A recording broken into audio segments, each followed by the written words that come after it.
Assalamualaikum warahmatullahi wabarakatuh. Semangat pagi besti-besti semuanya. Hari ini kegiatan pengawas tangguh Kabupaten Batanghari, Ibu Lena Yespita SPD akan mendampingi sekolah binaan atau sekolah dampingan di SD 13/1 Muara Bulian. Yuk kita simak bagaimana acaranya. Let's go. Sekolah Dasar 13/1 Muara Bulian terletak di tengah kota Muara Bulian dengan murid yang begitu banyak, luar biasa. Nah, kemudian dengan lingkungan yang indah, asri dan menyenangkan. Yuk kita simak. Let's go.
Musola.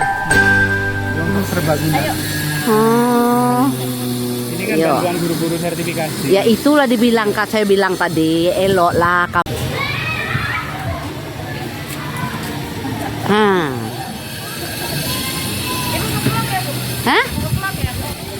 Ya, hari halo, ini adalah guru-guru hebat di SD 13. Mantap. Lengkap dengan taman baca. Ini namanya taman baca. Ya. Literasi. Oke. Cocok. Lanjutkanlah. Nah, di sini juga kita menuju ke taman satu lagi. Nah, ini bu gurunya lagi santai-santai. Ini namanya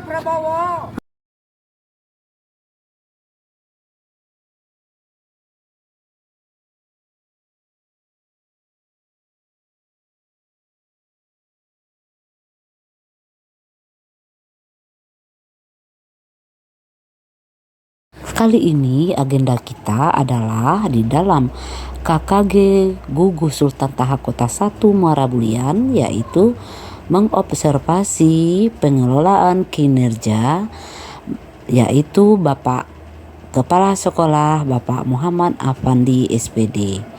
Yuk kita simak.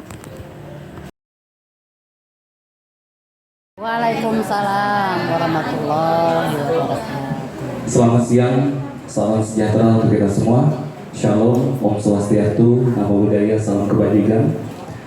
Yang terhormat pengawas pembina Ibu Lena Yespita SPD, yang kami hormati Kepala Sekolah SD Negeri 13 Strip 1/1 Muara Bulian Bapak Muhammad Afandi SPD, yang kami hormati Kepala Sekolah SD Negeri 34/1 Teratai Ibu Rini Astuti MPD, yang kami hormati Kepala Sekolah SD 64/1 Muarabuyan Bapak Nasri SPD.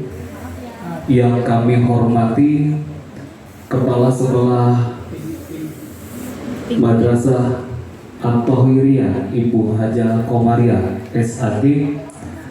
Yang kami hormati Ketua KKG Gugus Sultan Taha Kota 1 Febri Haryanto SPD GR dan seluruh pengurus KKG serta bapak-bapak, ibu-ibu peserta KKG Gugus Sultan Taha Kota 1 Muarabuyan. Alhamdulillah Bapak Hiduplah Indonesia Raya, Indonesia Raya, merdeka, merdeka, tanahku, negeriku yang berlimpah. Indonesia Raya, merdeka, merdeka, hiduplah Indonesia Raya. dilanjutkan dengan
Ini materi saya pembelajaran berdiferensiasi.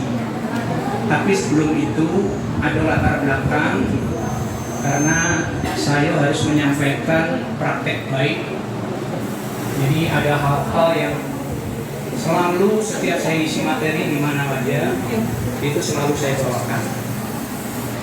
Terutama ini lagi dibagi materinya.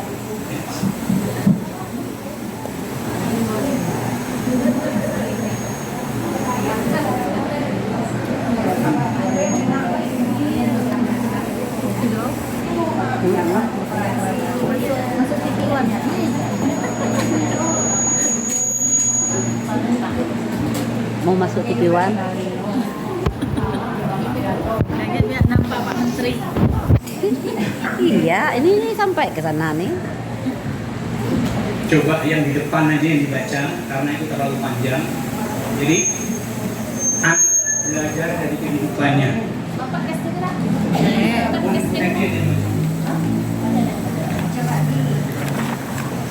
Anak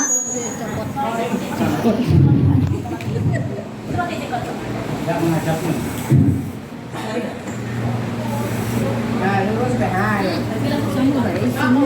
anak belajar dari kehidupannya. Jika anak Ada nggak hal-hal yang salah yang kita lakukan ke anak-anak kita? Apalagi itu anak muda kita. Sekali kita bersikap salah, itu justru malah otaknya atau masa depannya itu tergantung daripada kita gurunya yang mengajar. Walaupun bapak dan ibu waktu kita kuliah, waktu kita di SPG, kita sudah diajari metode deduktif dan metodik. Betul nggak? Betul Bapak dan Ibu? Ilmu SPG. Tetapi dalam perjalanannya, mohon maaf ya, saya masih melihat guru itu mengajarnya dengan emosi, tidak berdasarkan ilmu yang dipelajari. Betul apa betul? Apalagi kalau persiapan sudah disiapkan sebulan yang lalu, kita mengajar ke kelas, tidak melihat persiapan kita lagi. Langkah apa yang mau kita lakukan dengan materi ini? Inilah praktek baik yang mau saya sampaikan dengan Bapak dan Ibu. Minta tolong dibuka, ditutup yang ini.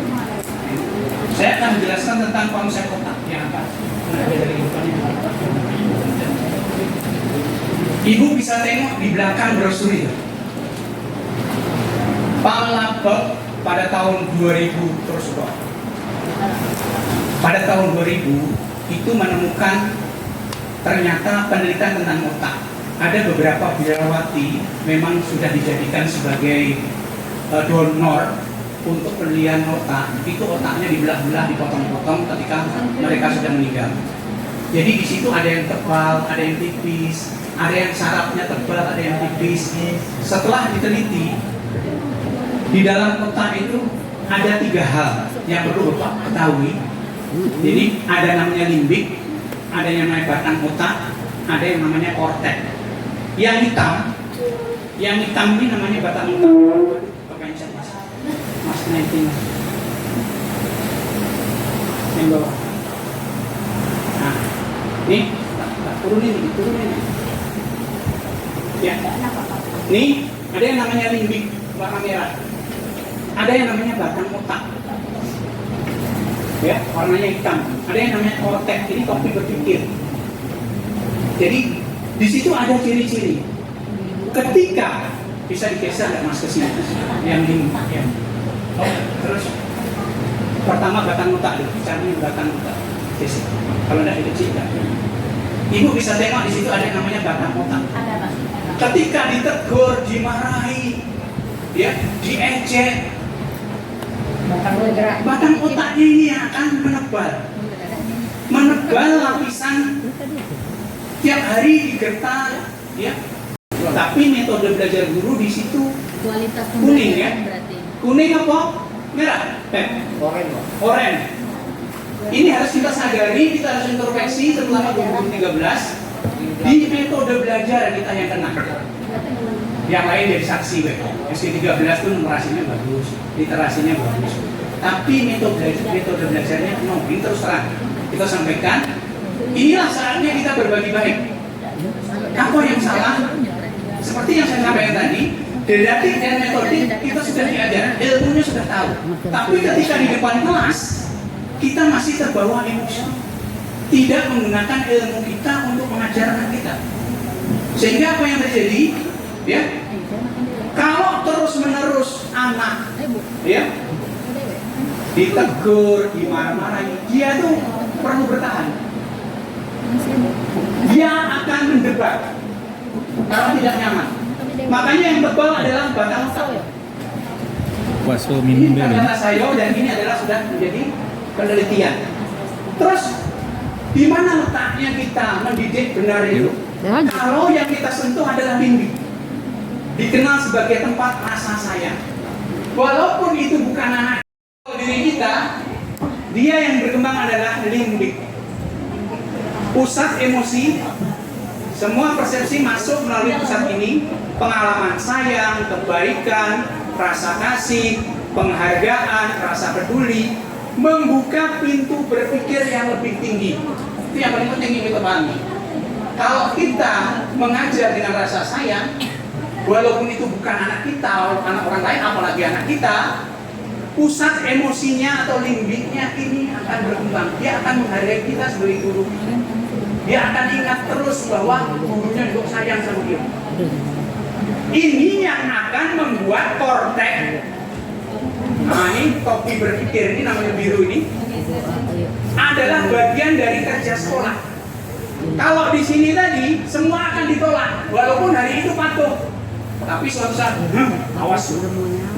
Makanya ada film yang gurunya nendang, nanti kita putar sebentar. Tadi juga terputar tadi. Anak nendang kursi itu. Tapi sikap gurunya bagus, bisa mengendalikan diri. Coba kalau saya atau Pak Arif mengendali itu. Pak, enggak juga Pak. Oh enggak juga. Ada marah Pak. Alhamdulillah ya. Jadi kalau kita bisa mengendalikan diri, emosi muda itu sudah jadi guru kan. Yang jadi masalah kalau kayak saya masih muda, kalau tidak dilakukan kita adu RPP, bikinnya bulan kemarin ketika besok ngajar, dan nengok lagi. Sehingga pegangan kita tidak ada. Semoga dengan pertemuan ini sedikit yang saya sampaikan ini ada naikkan ini. Ya. Ketika lapisan korteks ini sudah tersentuh dengan limbik tadi, ya, dia akan berpikir nalar,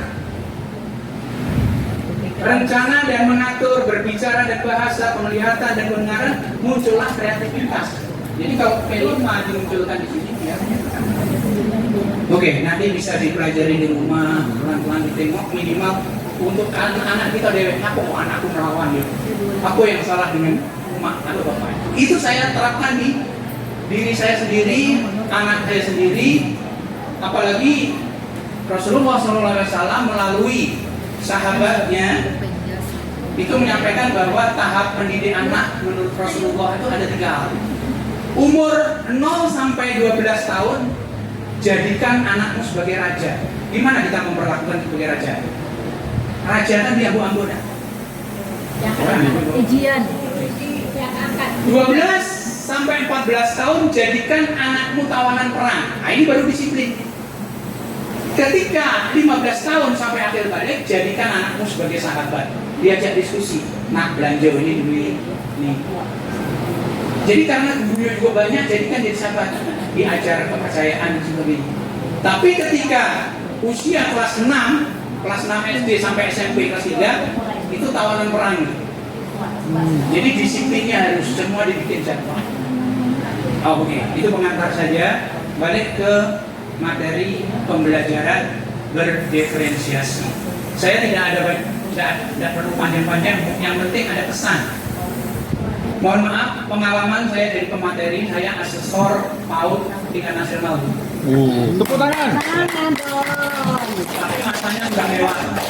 Ketika jabatan kepala sekolah saya ambil, kepala sekolah SD ini sudah berhenti karena saya di-COVID-kan 9 hari, dirawat di rumah sakit 9 hari di-COVID-kan.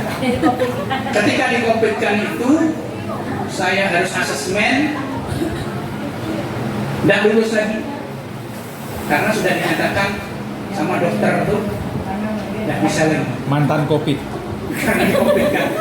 Makanya jabatan kepala sekolah baru saya terima sesudah saya lepas asesor saya ngisi materi sampai ke Saman, dulu sana, sampai ke Surabaya, ke Bali, sama dengan yang sekarang kesempatannya yang orangnya satu yang di depan. Ya. Inti daripada pembelajaran berdiferensiasi, kalau dibaca itu berarti tidak tahu konsep kan? Kalau dibaca itu kan nggak ngerti apa maksudnya. Artinya gini loh, anak-anak kita ini punya keunikan.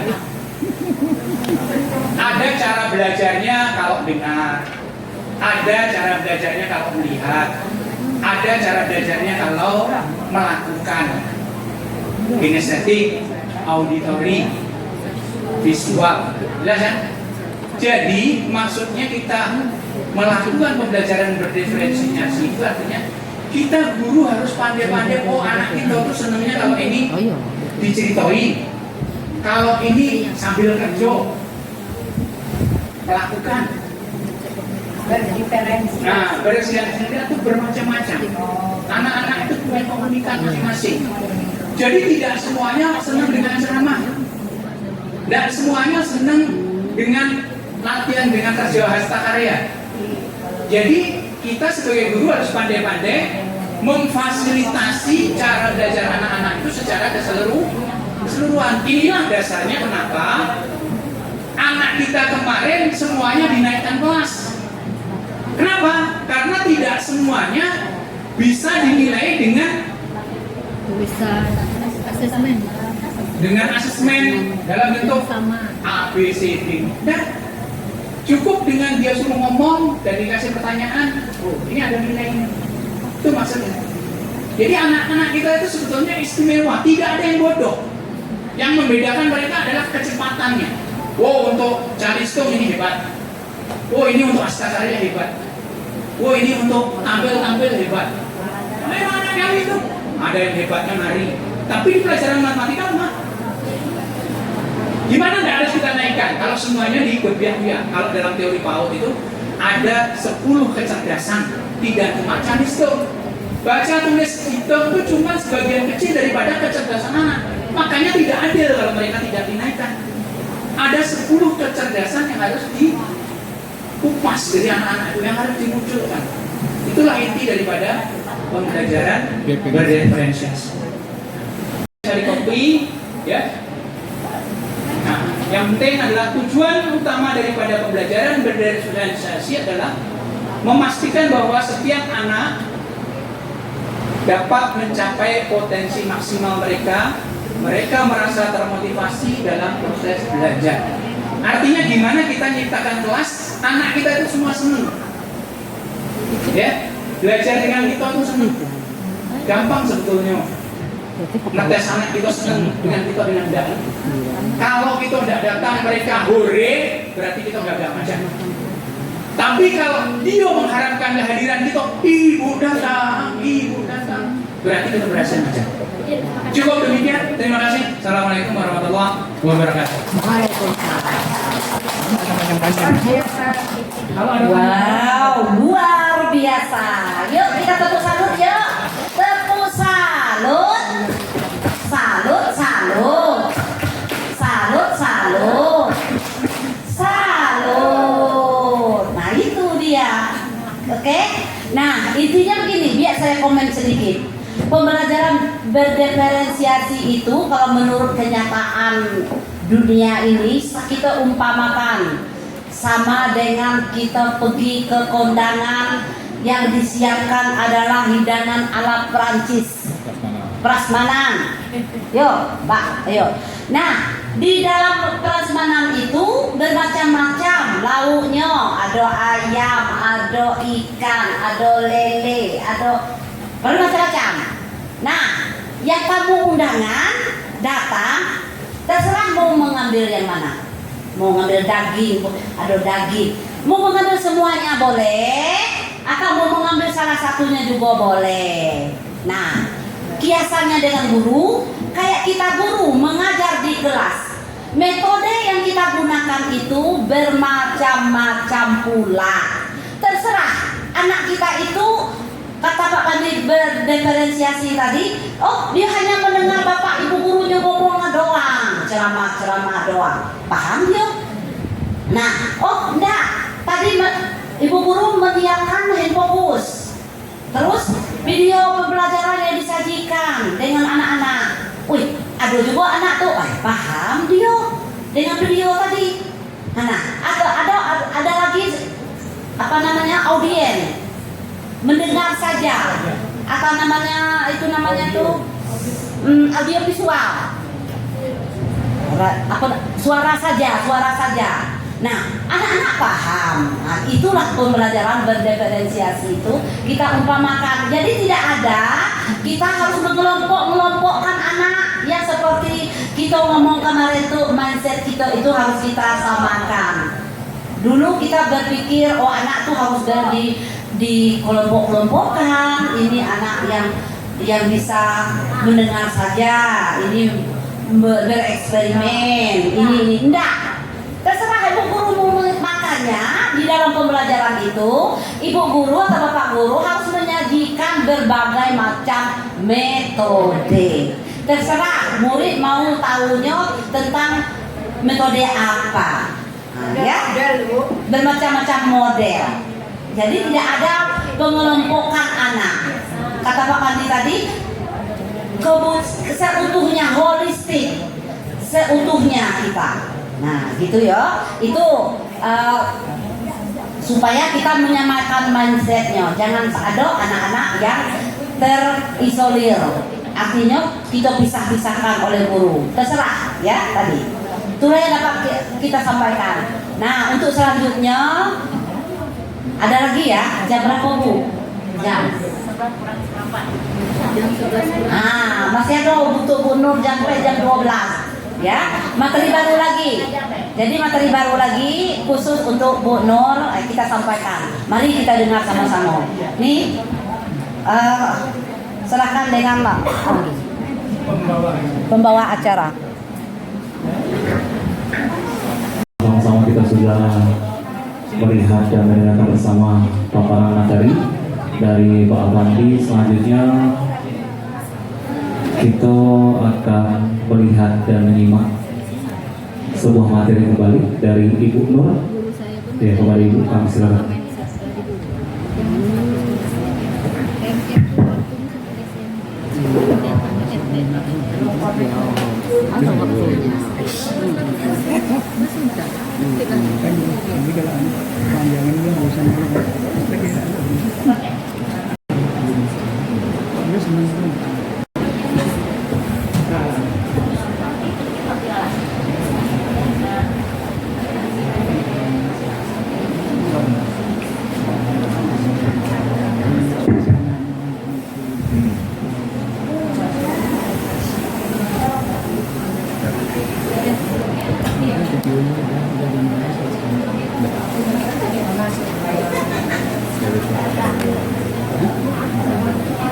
Belum.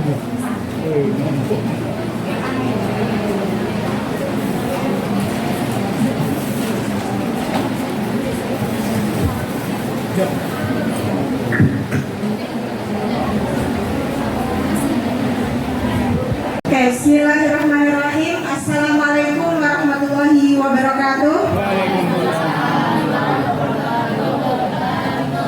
Yang terhormat Ibu Pengawas, Ibu Lena Yusvita, dan Bapak Ibu Kepala Sekolah Gugus Sultan Taha Kota 1 dari SD 4, SD 34, SD 13 sebagai tuan rumah, dan juga Ibu dari Miss Atohriah, dan Bapak Ibu semuanya peserta KKG Gugus Sultan Taha Kota 1. Baiklah, hari ini saya akan berbagi praktik baik tentang media pembelajaran berbasis teknologi sebagai langkah pembelajaran yang berpusat pada murid. Ini menyambung apa yang disampaikan oleh Bapak Apandi tadi, bahwa kita harus mendukung yang namanya pembelajaran berdiferensiasi. Nah, jadi sebagai salah satu langkahnya, dan ini kita ada di zaman teknologi, maka sebagai guru mau tidak mau kita harus mengikuti perkembangan zaman.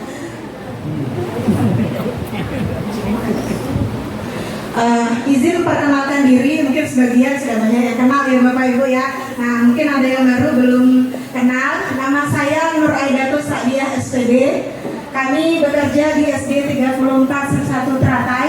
Nah, saat ini Bapak Ibu kami mengikuti kegiatan pembatik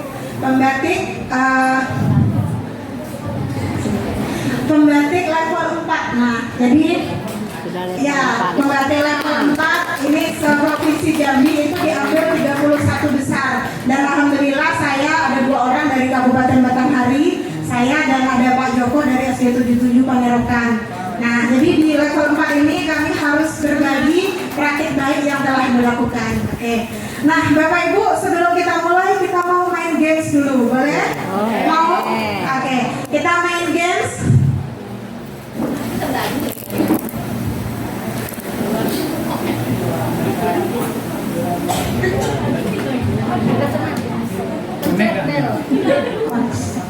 Nah, Bapak Ibu silakan ambil handphonenya masing-masing. Yang dalam, oke. Ambil handphonenya. Kemarin kami di undangan itu kami bikin untuk membawa laptop dan handphone gitu ya. Teman kayaknya laptopnya beberapa nggak ada yang bawa. Itu tidak apa-apa, yang pakai HP aja bisa. Silakan Bapak Ibu, sudah dipegang HP-nya masing-masing. Ya, kita Bapak Ibu silakan ketikkan di browsernya Join My Quiz. Join My Quiz. Nanti sampai ada. Nah, coding. Oke, silakan Bapak Ibu dari browsernya buka Join My Quiz. Yang sudah berhasil login, kita menunggu temannya. Tolong dibantu teman-teman sebelahnya. Oke, sudah Bapak Ibu? Bapak Ibu pengawas dari kepala sekolah boleh ikut? Ya.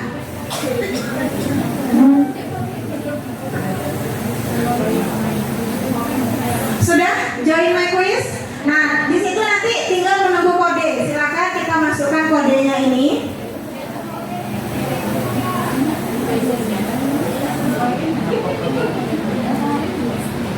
Soalnya seru-seruan aja Bapak Ibu. Oke, silakan masukkan kodenya 486202. Ya, 486202. Bapak Ibu ya, handphonenya mungkin lagi baterainya habis, boleh lihat ke temannya. Ya, join. Oke, yang masuk hamba Allah. Kasih namanya lah Bapak Ibu biar tahu nanti. Oke, baru satu yang masuk, silakan ditunggu. Maria Ulfa sudah masuk. Kita tunggu peserta kita ada berapa ya ini ya? 60 ada kayaknya nih. Kita tunggu minimal 40 masuk lah ya, nanti baru kita mulai. Murnianti udah masuk. Ya, 10 ya. 12, ayo Ibu Pratiwi udah masuk. Ibu Ani. Ya. Oke, Ibu Aida, Ibu Eta. 486202 ini siapa ini? Ini kalau dia minta namanya. Namanya boleh diganti nama Bapak Ibu masing-masing. Ayo nama kontak ya. Ya, Bu. Enter kode. Apanya?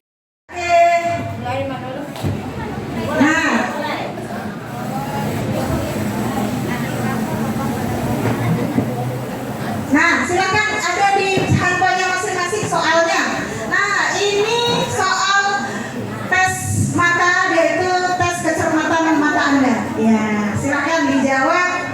Mana berapa orang yang jawab ini? Sinyal udah hilang. Mana dia yang jawab berapa orang?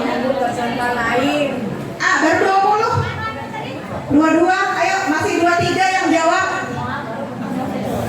25. Kok hilang?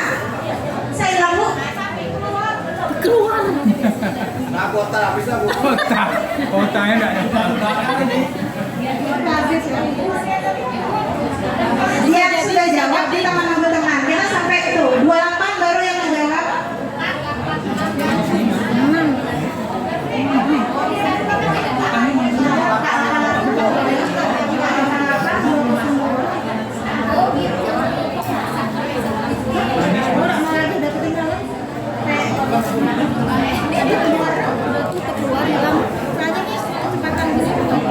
Oh, cepatnya. Ayo Bapak Ibu, waktunya 47 detik lagi. Sudah dijawab tadi, Bu? Wah, karena backgroundnya tembus berarti itu 4 lubangnya. Mantap Pak Febri. Kita kasih WO dulu, kasih WO, ya. Kasih W, kasih O, kasih W. Wah, berarti Pak Febri yang cermat ini nampaknya ini. Febri sudah tahu. Sudah tahu kawan.